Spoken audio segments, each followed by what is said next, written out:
Donc ça, c'est pas...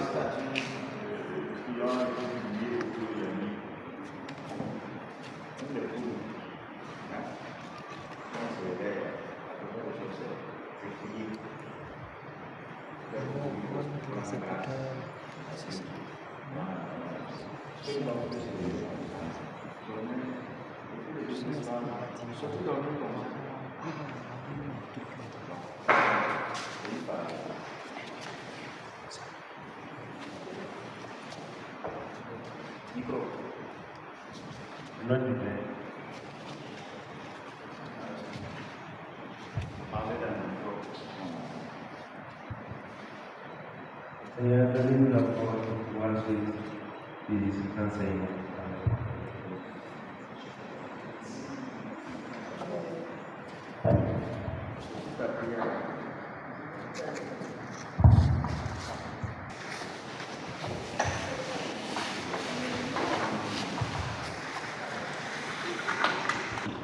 Là où le sommeil va te suffire,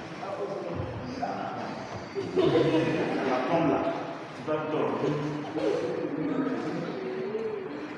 pour l'éternité. Quand on dit le éternel là, c'est là où le sommeil va te suffire. Tu quittes là-bas là. Tant que tu vis là, le sommeil ne va pas te suffire. Hein? C'est pas l'expérience. Donc comment vous voulez que le sommeil là vous suffise? Ne peut pas vous suffire. C'est dans la tombe, que le sommeil va vous suffire. Voilà pourquoi on dit le repos éternel. Il te repose.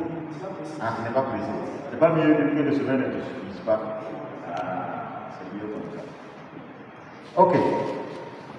Vous avez lu la suite du livre de la Genèse, à partir des chapitres 12. Il semble que les plus forts se sont arrêtés au chapitre 30. C'est le cas? Qui sont ceux qui ont atteint le chapitre 30? 2 personnes. Si tu lèves ton bras là, je vais te demander. Tu vas me dire ce qui est dans le chapitre 30. Je veux que le blanc soit sincère. Mais hésitez pour lever là. S'il lève la tête. Moi j'ai toujours les plans déjà.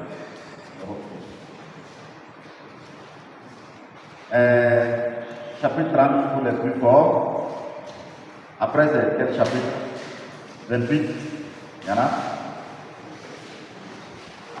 26. Il y en a? 25. Ici il y en a. Ainsi de suite. Les plus faibles se sont arrêtés à quel chapitre? 20 combien? 22, 21, 26. Donc tout le monde au moins a atteint le chapitre 26. Tout le monde. Formidable. Je vois 2 supporters de Real. Je pense que moi. Donc un Barcelonais. Non, je vois un peu.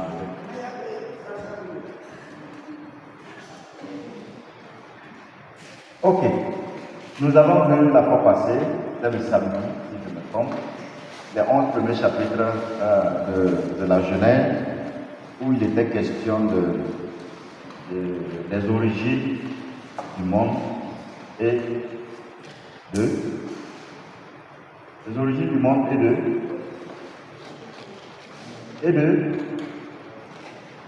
les origines du monde et de l'humanité.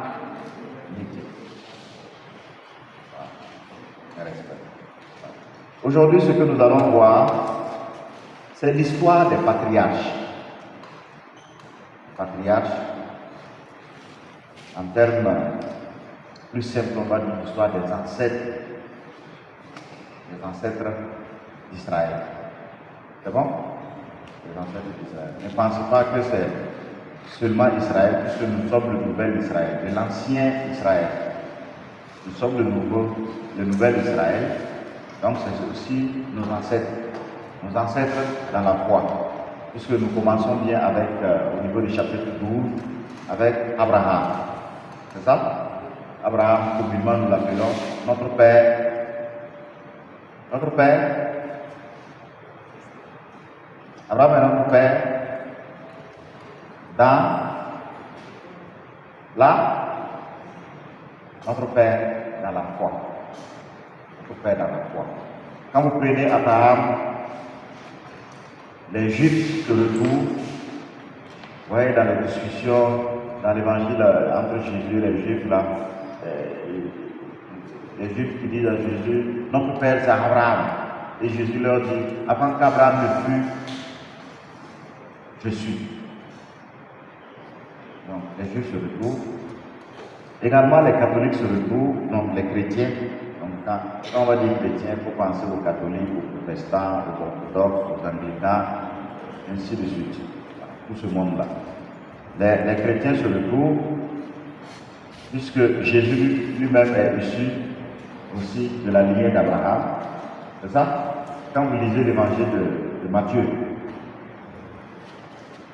prenez le premier chapitre de Matthieu, nous allons voir quelque chose.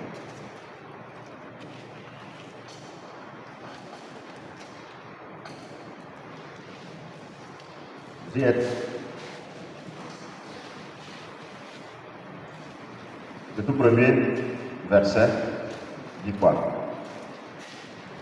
Le premier verset. Livre des origines de Jésus-Christ, fils de David, fils d'Abraham. Fils de David, fils d'Abraham. Si nous sommes chrétiens, c'est que nous sommes des adeptes du Christ. C'est ça? Donc, et Jésus-Christ est issu donc de la lignée d'Abraham. Également, les musulmans aussi se retrouvent. Vous voyez, par exemple, les principales religions monothéistes, le judaïsme, le christianisme et l'islam, tous se retrouvent et reconnaissent Abraham comme étant leur ancêtre commun. C'est bon? Donc ce n'est pas seulement pour Israël. Et après Abraham, son fils c'était qui? Le fils de la promesse,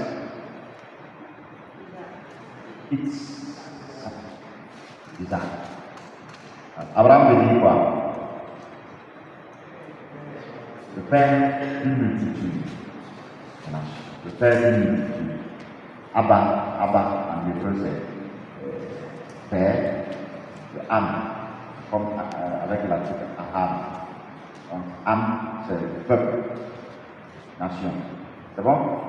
Donc le père d'une multitude. Après il y a eu Isaac. C'est ça? Le fils de la promesse. Isaac veut dire il a ri. Il a ri. Le verbe rire. Il a ri. Ça fait référence à quoi?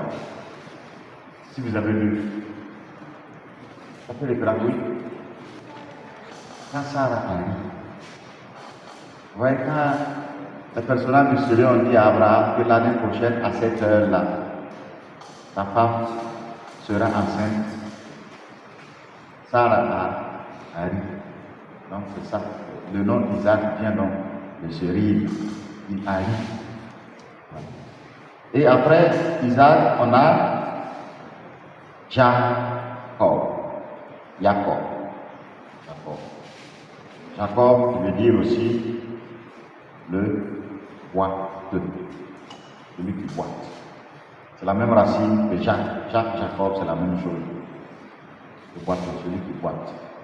Pas qu'il boite, mais rappelez-vous, si vous avez lu, je ne sais pas si c'est au niveau du chapitre 23, quand Abraham a lutté avec l'ange, avec le personnage mystérieux. C'est quel chapitre?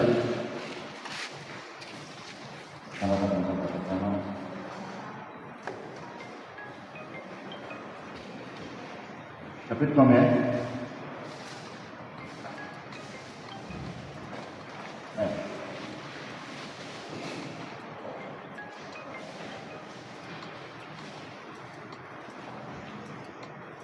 Le chapitre 32.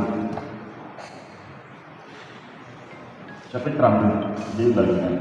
Vous n'avez pas atteint ce chapitre. Voilà.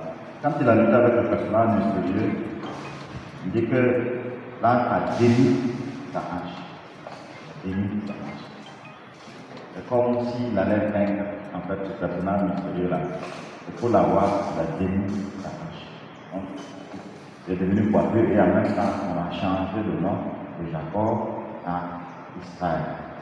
C'est bon? Ok. C'est principalement donc ces trois, Abraham, Isaac et Jacob, qui sont les patriarches d'Israël. Et ce sont ces trois que nous allons voir. C'est du chapitre 12 jusqu'au chapitre 37, verset 1. Chapitre 12 jusqu'au chapitre 37, verset 1. Et comme vous êtes limité au chapitre 30 maxi, on essaiera de voir donc la suite. Donc après le livre des origines, c'est maintenant le livre des patriarches. C'est ce que nous allons voir, l'histoire des patriarches. C'est ça le titre de notre enseignement, l'histoire des patriarches. Ceux qui prennent avec leur tête, l'histoire des patriarches. Abraham, Isaac et Jacob. Et avec Jacob, nous allons atterrir aux 12 fils de Jacob, qui sont aussi les ancêtres d'Israël. Les 12 tribus, l'ancêtre des 12 fils de Jacob, les 12 tribus portent donc le nom de ces 12 fils de Jacob. Donc les 12 fils de Jacob sont les ancêtres des 12 tribus d'Israël. Les 12 tribus d'Israël. Abraham, comme vous le savez, voilà, il apparaît dans le livre de la Genèse. Déjà, la finale du chapitre 11 nous dit qui est Abraham. Qui est son père? Qui est le père d'Abraham? Et Terah, qui est le père d'Abraham. Donc, il est introduit au niveau du chapitre 11 et nous allons maintenant le voir à partir du chapitre 12. Voilà. Abraham, il est descendant de Seth. Voilà pourquoi souvent on dit que c'est un sémite, c'est le monde sémitique. Et il est donné comme étant l'ancêtre des peuples juifs et arabes. Voilà pourquoi aussi les musulmans prennent Abraham comme leur ancêtre également aussi dans la foi. Après Isaac, c'est le fils de la promesse. Mais avant Isaac, il y a eu quel fils? Isma, sa mère c'est Agar qui, la servante de Sarah, de Sarai. C'est vrai que le nom de Sarai aussi va changer après pour devenir aussi Sarah.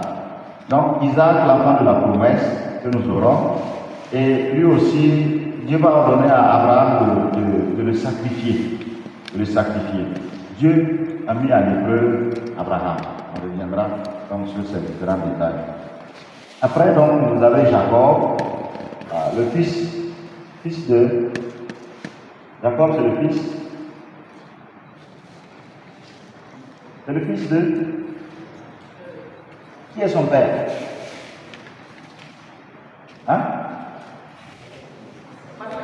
Qui est le père de Jacob? Isaac. Et qui est le frère de Jacob? Ésaü, qui est le frère aîné de Jacob. Mais c'est Jacob aussi qui va recevoir la bénédiction de son père, qui était âgé, qui était aveugle. Avec l'aide de sa maman, bien sûr, il va voler la bénédiction. Il a volé la bénédiction, comme aussi le larron a volé le paradis. Il était cloué au pied de la croix de Jésus. Donc, après tout ce monde-là, nous avons donc Joseph qui va entrer aussi dans la danse à partir du chapitre 37 jusqu'à la fin du chapitre 50, ce que nous n'allons pas voir aujourd'hui. On commence par l'histoire d'Abraham. C'est un récit fondateur du judaïsme, du christianisme et puis de l'islam. Abraham, d'abord nommé Abraham, est considéré comme le père des croyants. Et l'histoire est celle d'un appel. Tout commence par un appel. Vous vous rappelez le chapitre 12, tout commence par un appel. Quel était cet appel? Dieu dit à Abraham, il dit qu'est-ce qu'il dit? Quitte ton pays, ta parenté et la maison de ton père pour le pays que je viens de dire. Quitte ton pays, tu ne dois pas quitter. Il faut partir. Quitte ton pays. Quitte aussi ta parenté, ta maison. Ta parenté, tes parents. Quitte également aussi ta maison. Donc, ce qui fait ton confort. Ouais, quand on construit une maison, on a un cours pour être en sécurité. Quitte aussi ce confort-là. Et voilà, ça me dit que je viens de dire. Donc Dieu appelle Abraham à quitter son pays. Et quel est son pays? Quel est le nom de son pays? Ah, il a d'abord quitté où? Ah.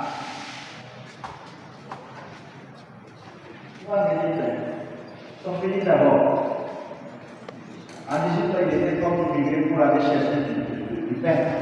Parce qu'il avait la famille. Ça, non? Voilà. Mais d'abord, ici, là, son pays, c'est où? Où? On dit, on commence comme c'est fait où en Cambé. Il doit quitter où en Cambé. Et il va d'abord aller s'installer à Haran. C'est comme s'il quitte ici. Haran, c'est un peu au nord, avant maintenant de redescendre après à Canaan. C'est bon? Il dit de quitter, il est parti. Et Abraham a obéi, il quitte tout par la foi. Et il appelle aussi avec lui son neveu. Elle est sur le nom de son neveu. Lot. Dieu lui promet. Qu'est-ce que Dieu lui promet? Une grande nation. C'est ça? Après la grande nation, une bénédiction. Un nom aussi grand. C'est ça? Voilà. Un nom aussi grand et également toutes les familles de la terre. C'est-à-dire, voyez le quitter d'Abraham, voici donc la conséquence, une conséquence non seulement négative, un père positif. Ici, voici la conséquence positive de quitter son pays, de quitter ses parents, de quitter sa maison.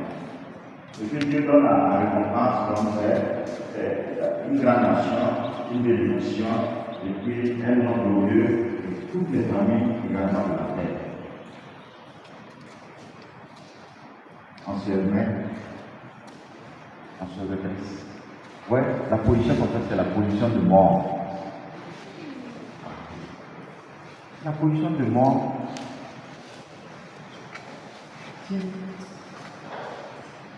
quand Jésus est ressuscité, est-ce qu'il était assis? Il n'était pas assis, il était debout. La position de debout, c'est la position du vivant. Ce n'est pas la position du mort. Et puis, vous allez voir des jeunes, le pape François dit, il y a des jeunes de 23 ans qui sont déjà des dieux. Est-ce que vous comprenez? Il y a des jeunes de 23 ans qui sont déjà des dieux. Et ils ne peuvent plus se redresser. Ils sont déjà assis comme ça. Ils sont déjà fatigués. Donc ils sont un peu comme ça. Ce n'est pas une position normale. Donc ne soyez pas des vieux déjà à 14 ans. C'est bon? Non. On va prendre un petit chant. Partir, c'est mourir un peu.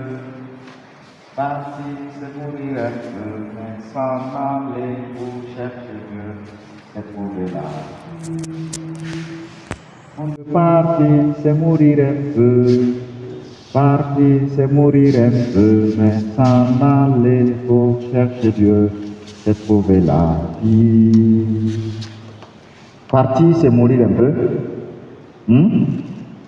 C'est ça? Écrivez. Partir, c'est mourir un peu. Partir, c'est mourir un peu. Donc vous écrivez et vous glissez.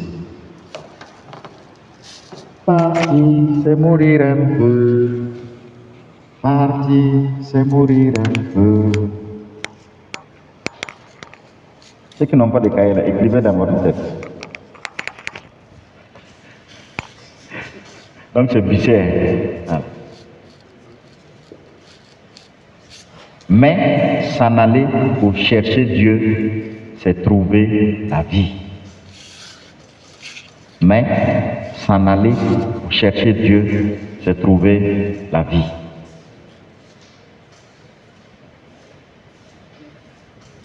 Mais s'en aller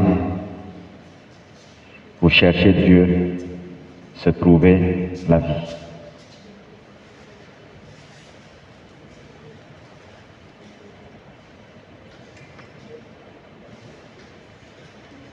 Et on reprend encore tout le refrain. C'est de Jean-Claude Yanada. Ça résume la vie de qui? Ce chant-là résume la vie d'Abraham. Partir, c'est mourir un peu. Allez-y. Partir, c'est mourir un peu. Mais s'en aller pour chercher Dieu, c'est trouver la vie. On dit que partir, c'est mourir un peu. Partir, c'est mourir un peu. Mais s'en aller pour chercher Dieu, c'est trouver la vie. On reprend. Partir, c'est mourir un peu. Partir, c'est mourir un peu. Mais s'en aller pour chercher Dieu, c'est trouver la vie. On dit que partir, c'est mourir un peu. Partir, c'est mourir un peu. Mais s'en aller pour chercher Dieu, c'est trouver la vie. Donc, ça résume donc toute la vie d'Abraham. Abraham est parti. La vie d'Abraham. Abraham est parti. Mais vous voyez, quand Dieu appelle aussi, ça ne veut pas dire qu'on ne va pas connaître des épreuves. On se comprend, non? Vous l'aurez compris avec la vie d'Abraham, même chose avec la vie de Jacob, même chose avec la vie d'Isaac. Quand Dieu appelle, ça ne veut pas dire qu'on ne va pas rencontrer des épreuves. Voilà. Abraham va séjourner en Égypte à cause donc d'une famine. Vous voyez, Dieu lui dit qu'il va lui donner tout. Il va lui donner tout. S'il accepte de quitter, de partir, d'abandonner ses parents, sa maison, il va lui donner tout. Mais voilà qu'Abraham est confronté à une famine. Et pour lui, pour trouver le salut, il lui faut partir en Égypte, donc pour chercher de quoi manger. Il fait passer Sarai, sa femme, comme étant sa sœur. C'est pour avoir la vie. C'est pour avoir sa sœur. Mais, vous voyez, les Égyptiens là vont prendre Sarai, mais après ils vont la relâcher. C'est ça, c'est là où il y a la bénédiction de Dieu. Pour dire, ce qui appartient à Dieu là, les autres, ils auront beau en fait vous faire souffrir, mettre dans des difficultés, vous appartenez toujours à Dieu. Voilà, c'est ça en fait aussi l'histoire de Sarai en Égypte. Voilà. Dieu va en fait réitérer aussi sa promesse. Ta descendance sera aussi nombreuse que les étoiles dans le ciel. Voilà. Abraham croit en Dieu et cela lui est compté comme justice. C'est tout le sens aussi du chapitre 15 là. Lisez le verset 6 du chapitre 15.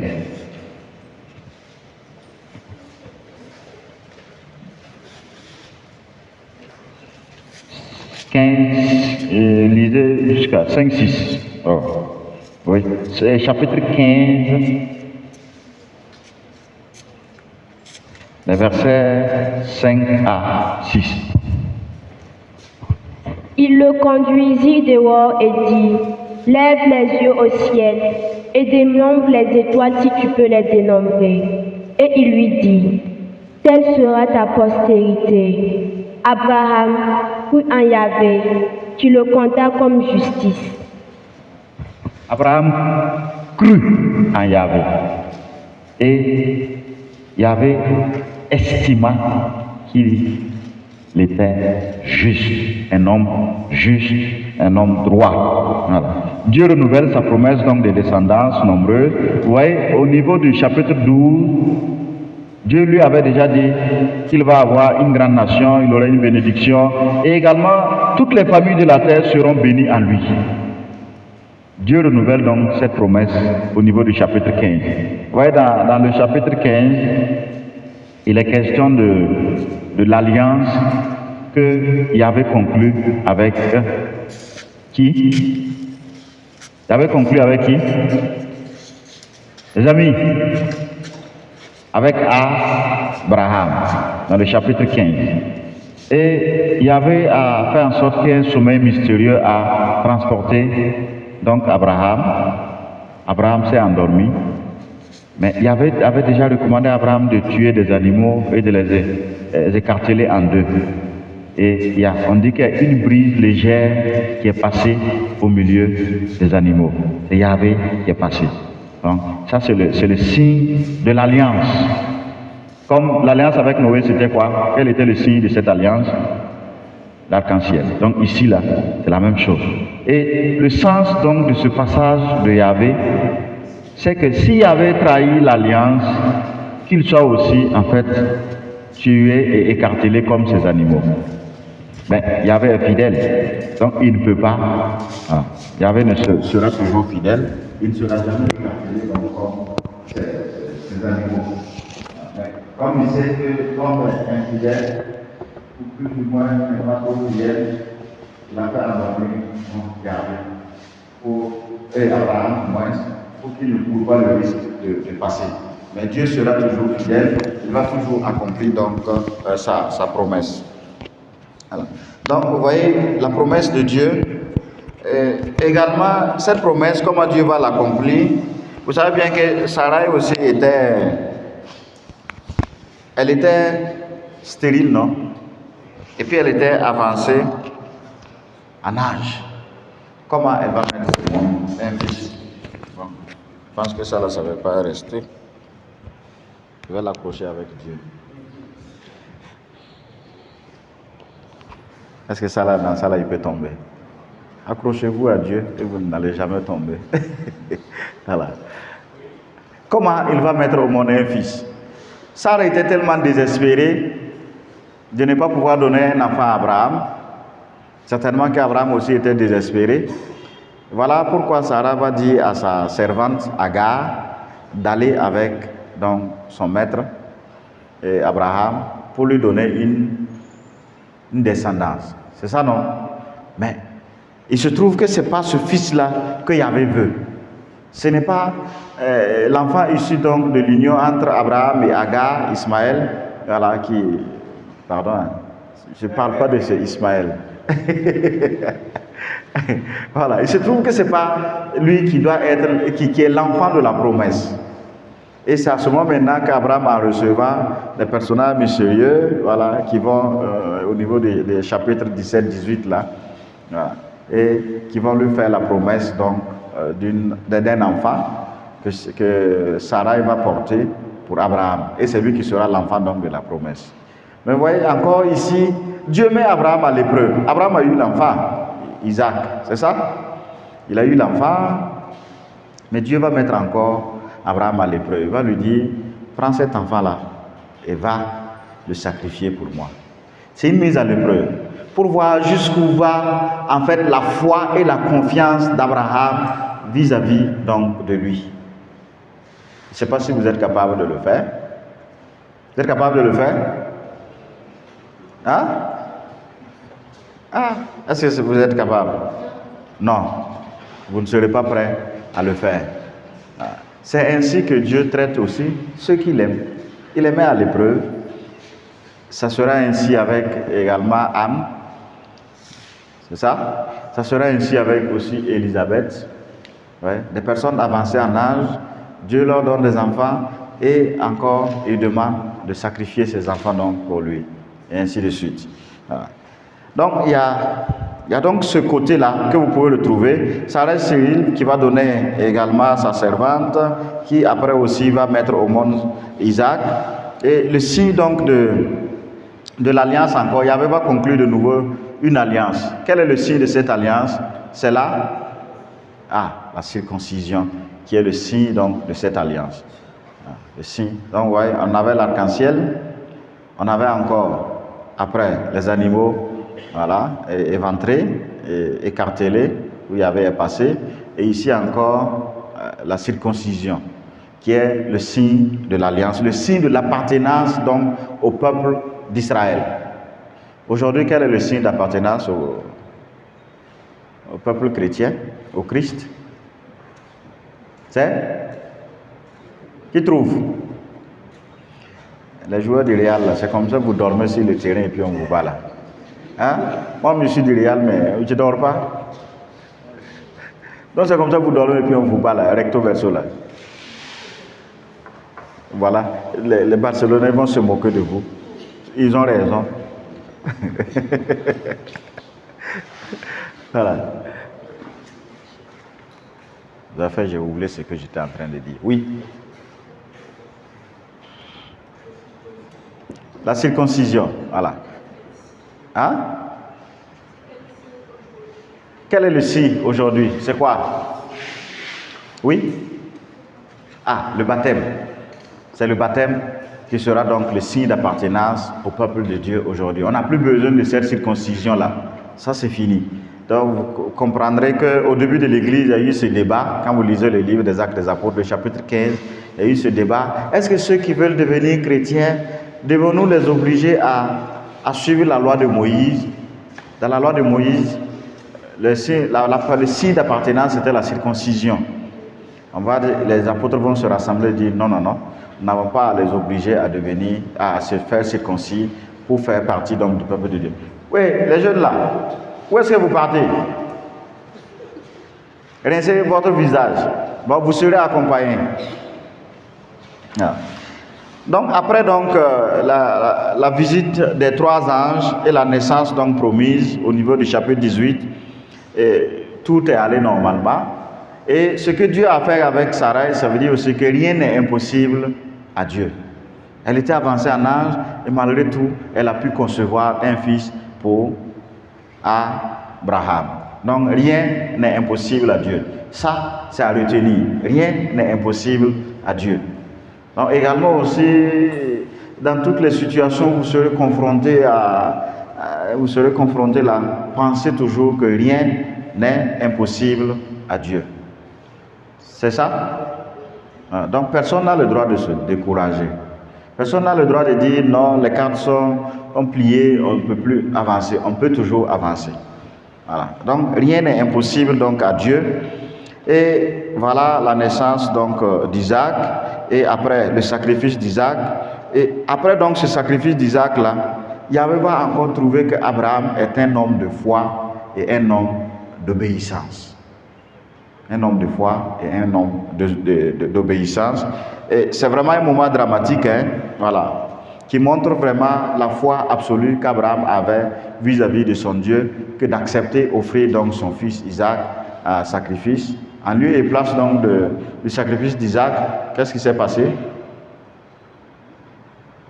Qu'est-ce qu'on a offert en lieu et place donc du bûcher qui était dressé pour le sacrifice d'Isaac? Un quoi? Un bœuf. Ah, toi tu aimes la viande de bœuf. Tout commence par B. Donc c'est un bélier qui a été offert en lieu et place. Voilà. Sarah va mourir. Abraham va acheter aussi un terrain. C'était déjà aussi, c'est comme un caveau. Hein. Donc c'est là-bas que tout Isaac, Jacob et puis bon, tous les grands ancêtres seront enterrés. Voilà. Dans ce terrain-là. Il envoie aussi son serviteur chercher une épouse pour Isaac. Qui était l'épouse d'Isaac? Puisque vous avez tous atteint le chapitre 26, oui? Rebecca, qui était l'épouse d'Isaac. Et Abraham meurt à quel âge? Il meurt à quel âge?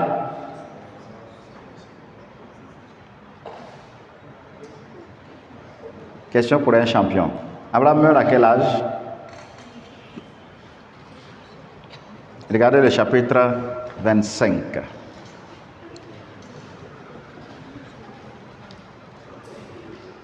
Ceux qui n'ont pas cahier, ceux qui n'ont pas Bible, ils ne peuvent pas trouver ça.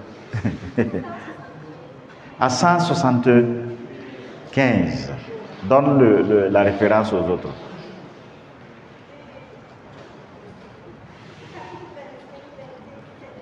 Chapitre 25, verset 7. Donc, il meurt rassasié de jour. Il meurt rassasié donc de jour. Donc, ce qu'on peut retenir donc de ce cycle d'Abraham que nous venons de voir, si vous avez à retenir des éléments clés, je vous donne 4. L'élection et l'alliance. Élection et alliance. Dieu a élu Abraham.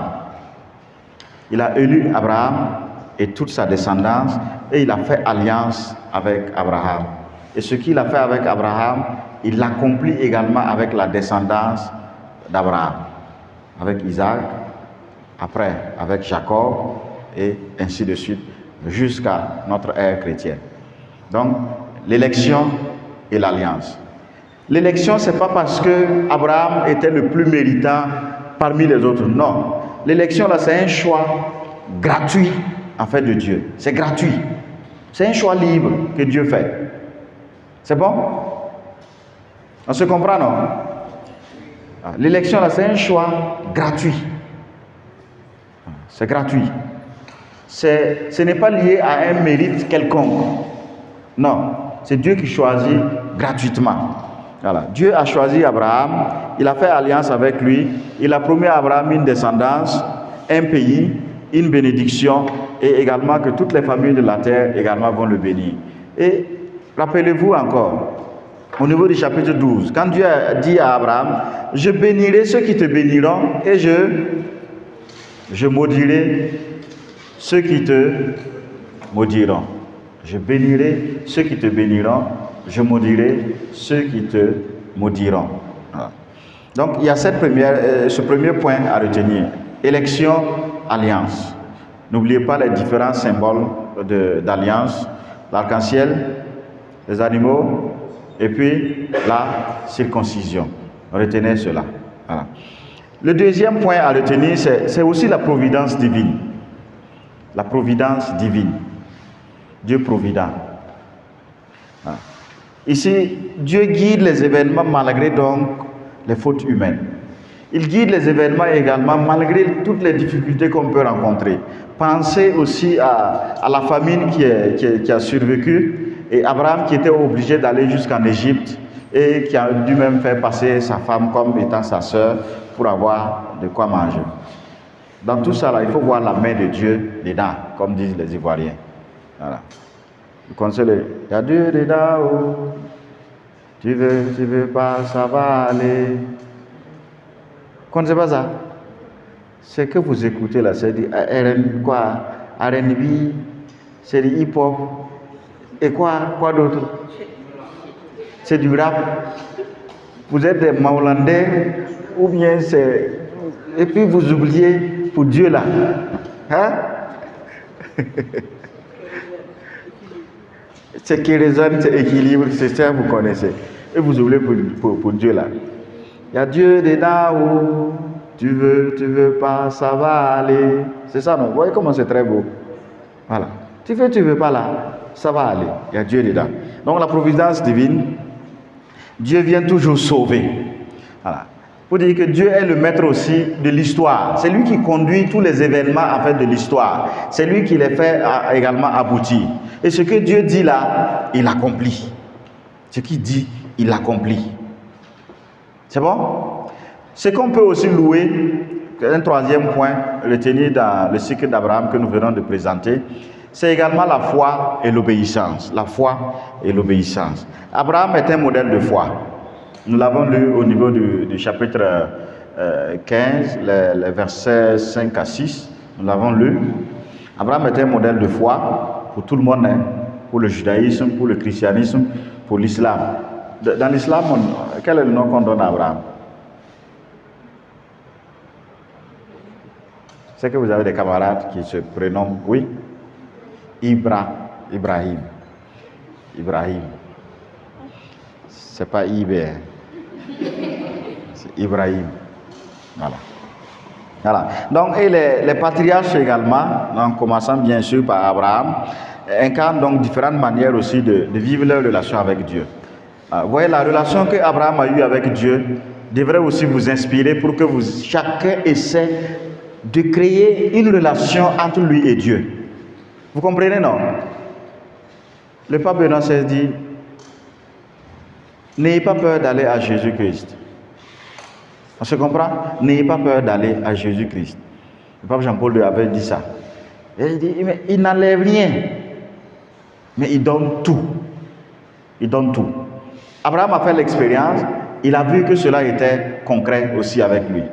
Donc c'est à chacun d'entre nous maintenant de faire cette expérience-là. On se comprend, non? Il a fait l'expérience, il a vu. À vous aussi de faire l'expérience. Et la foi s'exprime donc dans la confiance. Cette foi également aussi que nous avons avec Dieu doit s'exprimer aussi dans le renoncement. Abraham a dû renoncer à beaucoup de choses.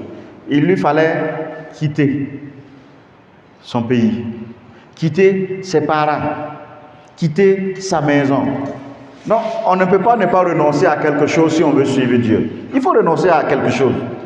Déjà, vous avez renoncé à vos vacances libres pour se réveiller à 11h, à 9h, à 8h, et vous êtes là, au moins pour une semaine avec Dieu, et vous vous réveillez à quelle heure? 5h, non, 5h30, 6h, 4h, non. Voilà. Donc ça, il faut un renoncement dans la vie. Et également dans votre vie personnelle, il vous faut à certains moments de votre vie faire des renoncements. Plus tard, on va vous dire, bon, il faut faire des concessions. Il faut faire des renoncements. Quand vous voulez quelque chose, vous mettez les moyens pour y arriver, non? Ça veut dire que vous êtes obligé d'abandonner. Quand vous êtes en classe d'examen, si c'est à une semaine de l'examen, vous ne pouvez pas vous permettre d'aller en boîte. Ou bien il y en a qui sont prêts pour aller. Toi, tu es parti. Ouais, c'est difficile. Dans la vie, il faut des renoncements. Il faut savoir renoncer à quelque chose. Ce qui vous accroche là, il faut renoncer comme Abraham aussi a renoncé. Ce n'est pas simple de quitter son pays. Hein. Ouais, avec l'insécurité que nous vivons, il y en a qui ont refusé de quitter leur zone. Ils ont dit, même s'ils vont mourir là, ils sont prêts à mourir, il faut qu'ils meurent sur leur propre terre, mais pas ailleurs. Que ce soit même à l'intérieur du pays ici, ou même ceux qui ont franchi, qui sont partis ailleurs, il y en a qui disent, non, je ne bouge pas. No bouging. Je suis là. Je reste ici. Non, no bouging, là, ce n'est pas de l'anglais. Oh, oui. Mais c'est les jeunes qui disent ça, no bouging. Bouge pas. On reste ici. Mais Abraham a accepté quitter. Quitter aussi ses parents. Il y en a qui sont là, mais leur esprit aussi avec les parents. Il faut savoir quitter. Les parents qui vous sont chers également. Quitter sa maison. Voilà, j'avais parlé de ce confort qu'on a. Quitter tout cela pour aller aussi à la rencontre de Dieu. Et celui qui va à la rencontre de Dieu, il a toujours aussi tout. Partir, c'est mourir un peu. Partir, c'est mourir un peu. Mais s'en aller pour chercher Dieu, c'est trouver la vie. On dit que partir, c'est mourir un peu. Partir, c'est mourir un peu, mais s'en aller pour chercher Dieu, c'est trouver la vie. Les jeunes de 23, les vieux de 23 ans là. Vous ne chantez pas. Il y a les vieux de 23 ans, ils sont là calés. Ils sont déjà fatigués. D'ici là, on va vous amener à la mort. Vous connaissez la mort là? Ceux qui sont déjà fatigués là. Au premier matin, il n'est même pas encore 10 heures que vous êtes déjà fatigué. Ok. Donc le dernier point, c'est la bénédiction. La bénédiction. Retenez ça. Le premier point, c'était élection, alliance. Le deuxième point, c'était providence divine. Le troisième point, c'est foi, obéissance. Et le dernier point, c'est la bénédiction. Dieu bénit toujours. Il bénit toujours. Dieu avait béni sa création. C'est ça, non? Ce qu'on a vu la fois passée. Il avait béni cette création-là. Tout était bon. Malgré aussi les fautes de l'homme et la désobéissance dans le jardin. Malgré ce que Caïn a fait à son frère Abel. Malgré aussi ce que Lamech aussi a fait. Ainsi de suite. Dieu, il bénit toujours. Même s'il se fâche, il revient toujours. Et comme l'homme de sa bénédiction. C'est ce qu'il a fait aussi avec Abraham. Donc c'est ce que nous voyons toujours avec Abraham. La bénédiction est un don divin qui touche la vie. Ça touche la vie. Donc cherchez donc à être béni par Dieu. Quand les parents vous disent souvent, soyez bénis. Voilà. Cherchez aussi à être béni par Dieu. C'est important. Cherchez à être béni par Dieu parce que la bénédiction de Dieu aussi se répand également sur vos familles. La bénédiction aussi de Dieu se répand également sur ce que vous menez comme activité. La bénédiction de Dieu se répand sur les familles. Vous voyez ce que Dieu a fait avec Abraham. C'est ça, non? Il a béni Abraham. Il a béni sa descendance, donc Isaac qui a suivi. Il a béni également aussi Jacob et également ses fils jusqu'à Joseph est allé ailleurs et il sera le plus grand donc dans la cour de Pharaon. L'homme peut aussi bénir. C'est ça? L'homme aussi peut bénir, non? Abraham va bénir Isaac avant de mourir. Isaac aussi va bénir qui? Isaac aussi va bénir Jacob avant de mourir. Jacob également, à la fin de sa vie, également, il va aussi bénir ses enfants. Et ainsi de suite. Nous avons écouté ça dans les chapitres 49-50 de la fois passée. Voilà. Donc, le cycle d'Abraham, c'est vraiment un récit fondateur. Hein. Fondateur parce que ce sont les origines donc d'un peuple qui commence. Mais ce peuple était comme, en fait, un échantillon. Le peuple était comme un échantillon, ou bien comme un spécimen. Un spécimen. Voilà. Donc, Dieu commence avec, et pour que sa bénédiction se répande donc à toute l'humanité. Et voilà donc que nous sommes là aujourd'hui, en train aussi de parler de la Bible, en train de parler aussi de notre foi. Vous avez des questions? Est-ce que vous avez des questions?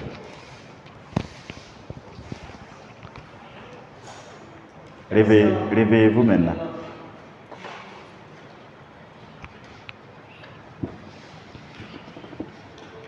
Donc je peux continuer un peu. Un peu seulement, pas beaucoup. Je prends combien de minutes? 10. 5 minutes. 5. Je vais prendre 10. Jésus a dit, si on te réquisitionne pour 1000 pas, fais-en 2000. Donc 10 là. S'il doit faire 2000, c'est combien?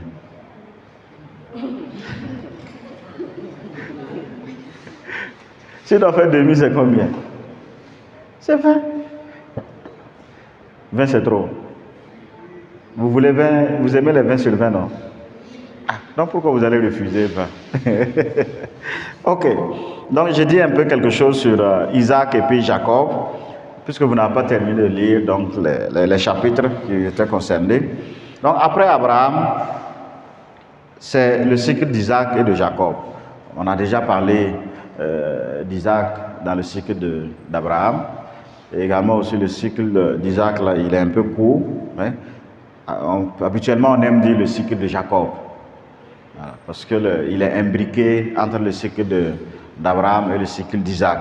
Voilà. Le cycle de Jacob, c'est pratiquement les chapitres 25, à partir des chapitres 25 là, jusqu'au chapitre 37. Voilà, à l'intérieur, donc, nous avons Isaac. C'est aussi très riche. Hein. Vous avez le mariage d'Isaac au niveau du chapitre 24. Et ce mariage va donner donc Jacob au niveau du chapitre 25, les versets 39 à 34.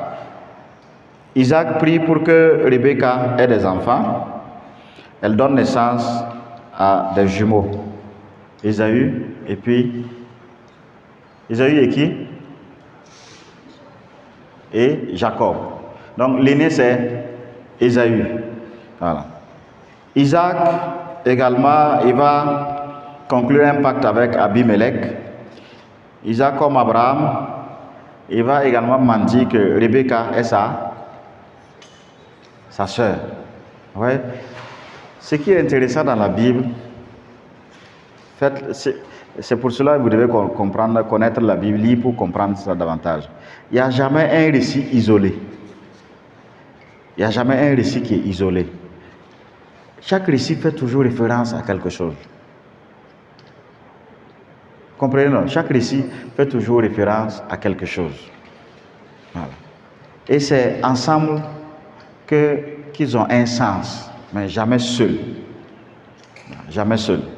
Donc, Isaac aussi va mentir que Rebecca est sa sœur, et pour pouvoir prospérer, et il va conclure un pacte de paix avec le roi Abimelech pour être tranquille. Là encore, vous voyez aussi, c'est la stratégie d'Abraham quand il est aussi allé en Égypte. Voilà. Après donc, à partir du verset 27, vous avez également la bénédiction volée. Isaac est devenu vieux, il est devenu aveugle et il appelle donc, il voulait bénir bien sûr Ésaü avant de partir. Mais Rebecca et Jacob vont tromper Isaac pour que Jacob reçoive donc la bénédiction. Ici déjà, il faut voir aussi que c'est encore le thème de l'élection. Nous avons parlé de l'élection et de l'alliance. Bon, l'élection là, ça ne s'explique pas. Je veux dire qu'il n'y a pas de mérite. Ça devait être Ésaü, mais c'est Isaac qui a reçu la bénédiction. Isaac qui a reçu la bénédiction. Voilà. Et après, Ésaü va se fâcher, il va aller créer un autre royaume, le royaume d'Édom. Si vous prenez vos Bibles, si vous avez des cartes, Édom là c'est vraiment au sud. Donc, il va aller créer le royaume d'Édom et il va garder une rancune contre son frère Jacob. Il va garder une rancune contre son frère Jacob jusqu'à la destruction donc d'Israël en 587 par Babylone. Et vous allez voir que le royaume d'Édom va se réjouir donc de cette malédiction de Jacob. Mais Dieu ne va pas le laisser. Dieu va punir en fait Édom. Donc le royaume qui a été fondé par Ésaü. Dieu va le punir. Pourquoi, selon vous? Il vous sera difficile de le savoir, mais je vous le dis, parce que dans la bénédiction qu'Abraham a reçue là, Dieu a dit, je bénirai ceux qui te béniront et je maudirai ceux qui te maudiront. C'est ça, c'est cette logique-là qui se poursuit. Puisque la bénédiction, ce n'est pas seulement avec Abraham, c'est avec toute sa descendance. Et comme c'est avec toute sa descendance, voilà pourquoi, en fait, il sera donc aussi maudit.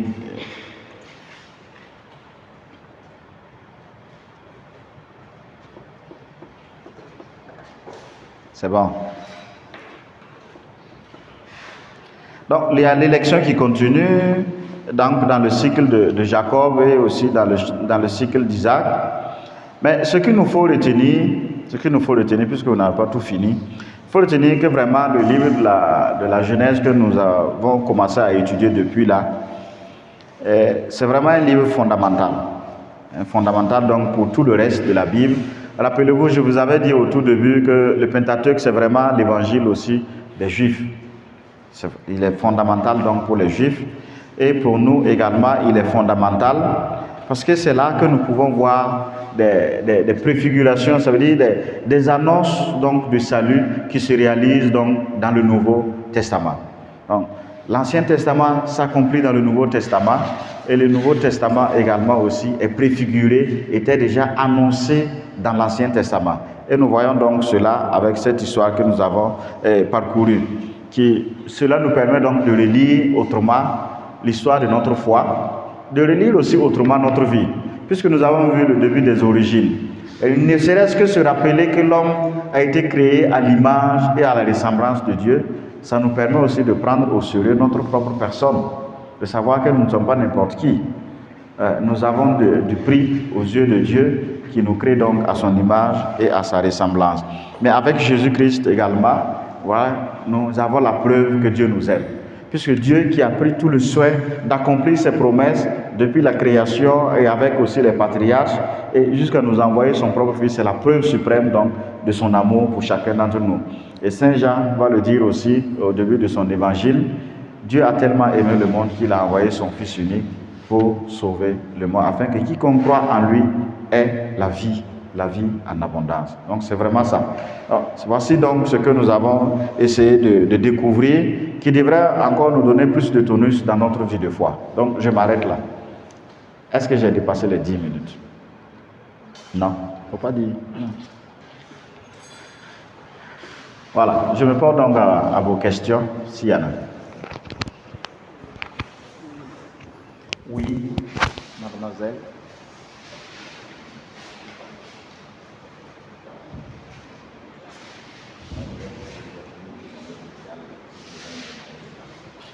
Et quand vous avez dit que le royaume que Esaü a construit là, on l'a maudit là. Oui. Je ne vois pas ce qu'ils ont fait pour aller. Tu as une Bible? Hein?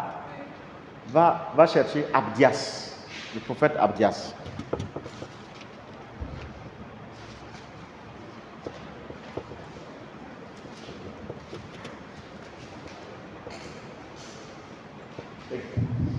Quel livre? N'est pas encore Abdias. Vous avez tout le monde, vous avez la troisième lettre de Jean. Abdias, c'est pas compliqué.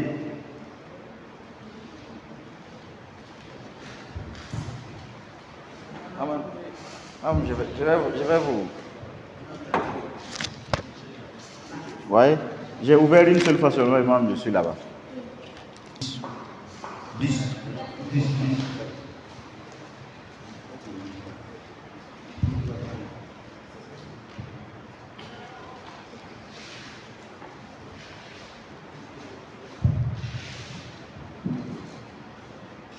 Où la violence est exercée contre Jacob.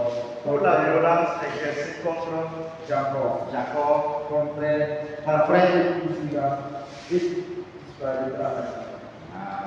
tu vois, lis le premier verset. Vision d'Abdias. Ainsi parle le Seigneur et a fait le sujet des hommes. Au sujet d'Édom. Qu'est-ce que Édom a fait? Édom s'est réjoui du massacre de Juda, donc d'Israël. Tu vois, non?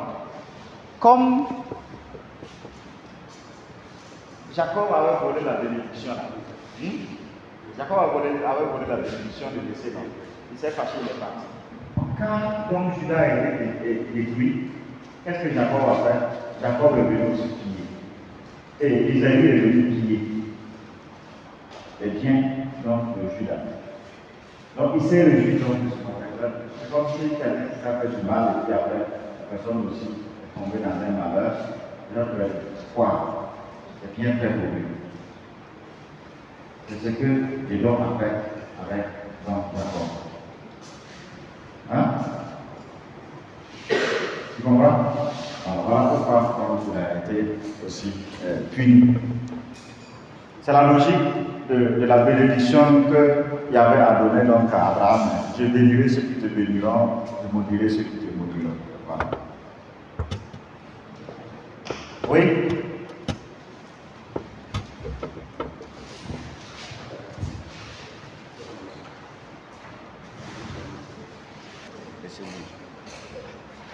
Oui, vas-y. Oui. Je voudrais demander pourquoi Abraham, Moïse, Noé, tout le monde est saint. Qui a dit?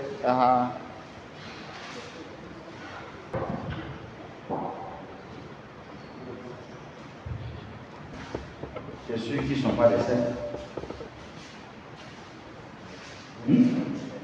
Non. Qui a un calendrier? Hein? Allez à la date du 20 décembre. 20 décembre. On n'a pas de calendrier. Calendrier chrétien, c'est ça? Ah oui? 20 décembre. Vous avez fait la chose.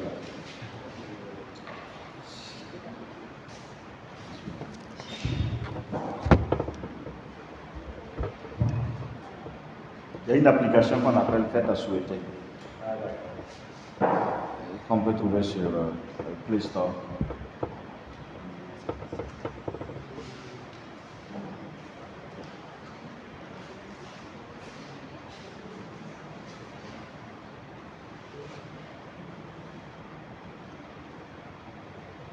Le 20 décembre, je vous cite le 5 du 20 décembre. Théophile, certainement que dans les calendriers, c'est Théophile qu'on aime, le calendrier civil.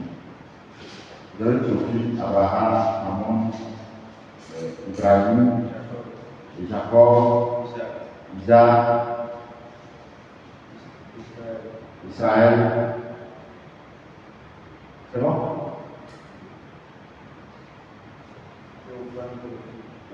Voilà, Isaac, vous avez ça au niveau du 20 novembre. C'est bon? 20 novembre. Allez-y, cherchez 20 novembre.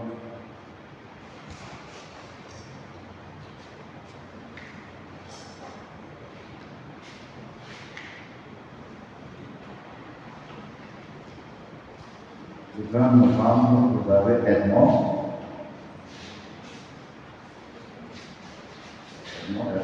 Vous avez Isaac.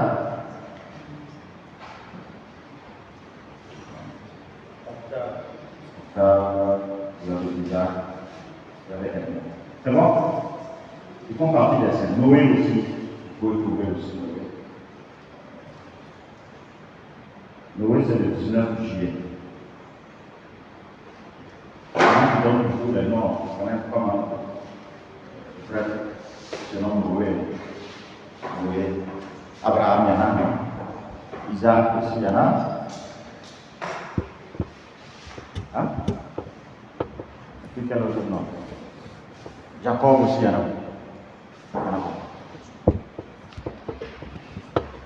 Autre question?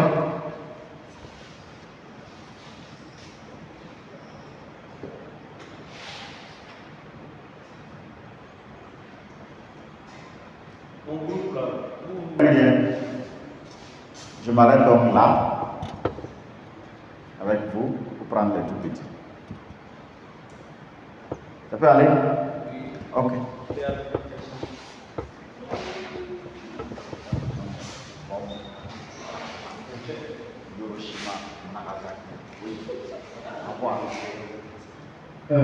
Je ne sais pas, ça peut pas être évident pour certains, mais la dernière fois, vous avez posé une question, je ne sais pas si vous avez donné la réponse.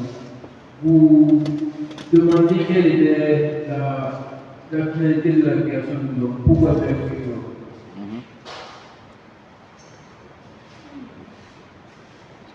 Oui. Et la question se situe à quel niveau? Bon, j'aimerais avoir votre réponse, votre point de vue.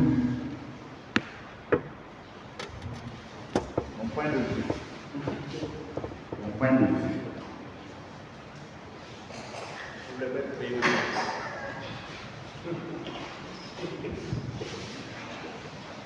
Dieu,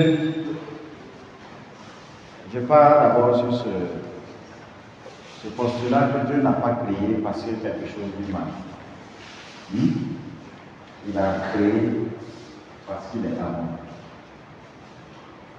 Parce qu'il est amour, il a créé. Et quand, en fait, l'amour, on ne fait pas l'amour seul. On fait toujours l'amour en relation et en communion avec X, une autre personne sur lui-même. Voilà pourquoi Dieu a créé l'homme. Et si vous voyez encore que, si vous voulez encore que le fait qu'il ait créé l'homme en dernière position, parce qu'il y a encore le peuple qu'il aime, parce qu'il a tout mis en œuvre pour le bonheur de l'homme. Bon? Pourquoi Dieu a créé l'homme? Les scientifiques ne peuvent pas te donner cette réponse. Il va te dire comment l'homme a été créé. Ça s'arrête là. Pourquoi? Parce que Dieu a Parce que Dieu a voulu. Parce que Dieu a voulu que l'homme soit. Que l'homme vive. Parce qu'il est aussi amour. C'est bon? Merci. Oui.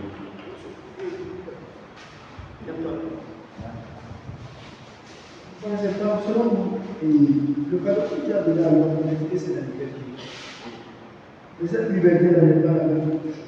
C'est pas ça qui pose les différents conflits dans les gens l'ont.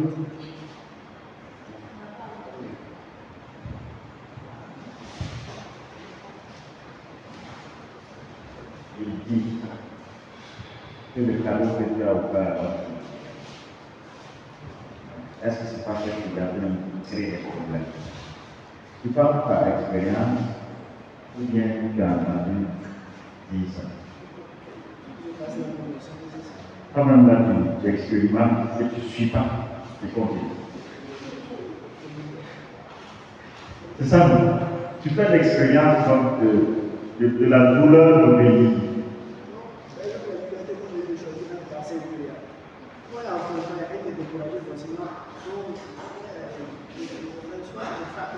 Ça, c'est une première, ça fait partie de ce qu'on appelle la passion. Ça fait partie de la passion.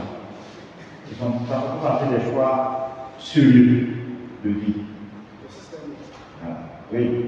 En fait, si Dieu avait créé l'homme sans la liberté, il aurait créé un esclave. Quelqu'un qui va l'obéir, il doit et à lui. Et à quoi sert donc de créer, de dire que tu es amour, en créant l'homme avec qui tu peux partager cet amour, et contraindre aussi cette personne-là à suivre tout ce que toi tu veux. Il faut le laisser libre. On se comprend? C'est la même chose en fait aussi dans le cas du mariage. Vous n'êtes pas encore des mariés. Vous n'avez pas encore cette condition. Non, vous n'avez pas. Si vous avez ça déjà, c'est pas. Voilà. Le mariage peut devenir avec une prison. Une prison, si l'homme veut que la femme suive tout à la lettre, tout ce qu'il dit. Si la femme aussi veut que son mari soit mari mouton, comme on dit, ça devient une prison. Il faut, en même temps, il y a un lien qui vous unit. Le lien du sacrement du mariage qui vous unit, mais cela n'entache pas la liberté de chacun. Tu vois, non? Cela n'entache pas la liberté de chacun. Et pour que l'homme puisse bien exercer aussi la liberté, ce plus beau cadeau que Dieu lui a donné, il faut éduquer la conscience. C'est l'amplification de la conscience que l'on arrive à faire la part des choses entre le bien et le mal.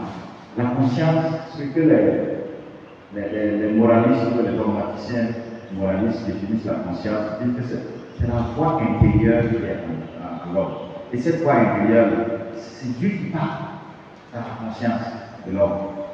Et qui lui dit à chaque fois, comme ce qu'on a vu dans le livre de Deutéronome là, choisis le bien, choisis le bien. Choisis le bien. En tout, choisis le bien. Choisis le bien. Afin que tu dis, voilà ta descendance, choisis toujours le bien. Même le plus grand des criminels, il y a cette voix qui résonne toujours en lui et qui lui dit toujours de choisir le bien. C'est bon? Et Saint Paul dira que le bien que je veux faire, je n'arrive pas à le faire, et le mal que je veux éviter, c'est ça que je fais. Ça, c'est toute la lourdeur de la responsabilité humaine qui est en jeu dans ce choix. C'est bon? Voilà pourquoi à chaque fois, chaque acte que vous voulez poser, il faut toujours se poser la question, si Dieu était dans la place, qu'est-ce qu'il ferait? Quel allait être son choix? Si vous pensez que le choix de Dieu c'est le bien, vous ne pouvez pas déjà choisir aussi le bien. C'est bon? Vous ne pouvez pas déjà choisir le bien.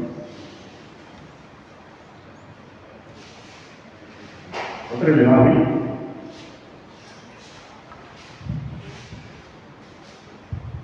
Pourquoi appelle-t-on Jacob Lucas?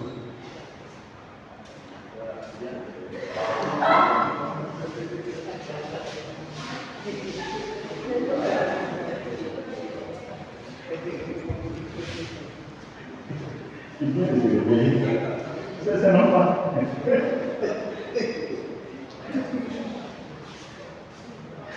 Prends ta Bible, c'est le chapitre 32, non? Prends le chapitre 32. Le chapitre 32.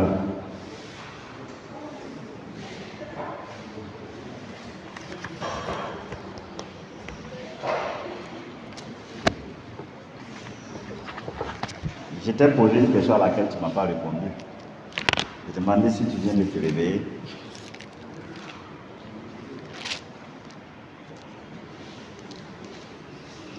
à partir du verset 23.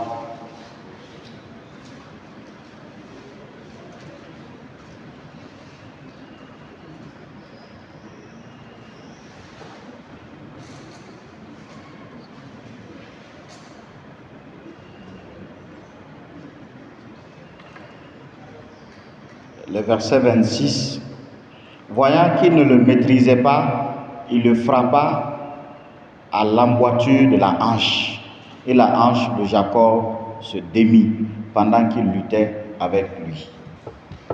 Verset 26. Tu as vu? 32, 26. Tu as vu? Donc, en fait, c'est ça le sens du nom du boiteux. Quand on a dit que la hanche a été démise, il boite maintenant. La hanche est où?